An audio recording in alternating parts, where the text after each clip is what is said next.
Информационна кампания.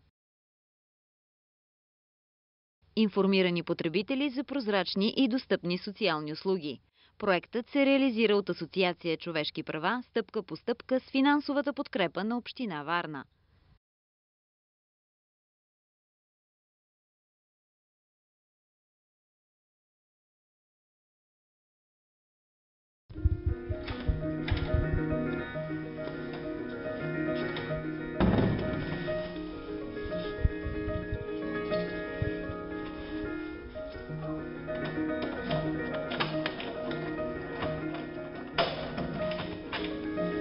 Таня е една от жените, които работят в Център домашни грижи във Варна. Тя всеки ден посещава адреси, където живеят възрастни хора, които имат нужда от помощ в домакинството. Стойка Ганева е една от щастливките, които обслужват от Центъра. Таня е при възрастната жена всяка седмица. А сега за днеска какво си ни приготвила като дейности?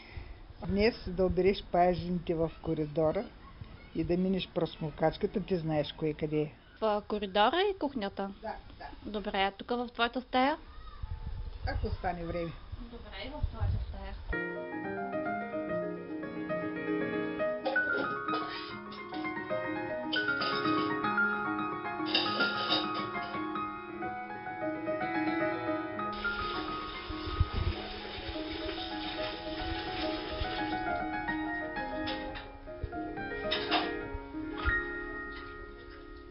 Общо специалистите от Център домашни грижи във Варна обслужват 70 души.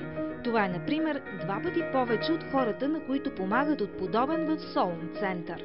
Това е общо заето почистване на жилището, кухня, стая, коридор, евентуално обиране на паяжини и ако има някоя друга чиника, измиваме и понякога пазарим и в магазинчето, което е долу в входа.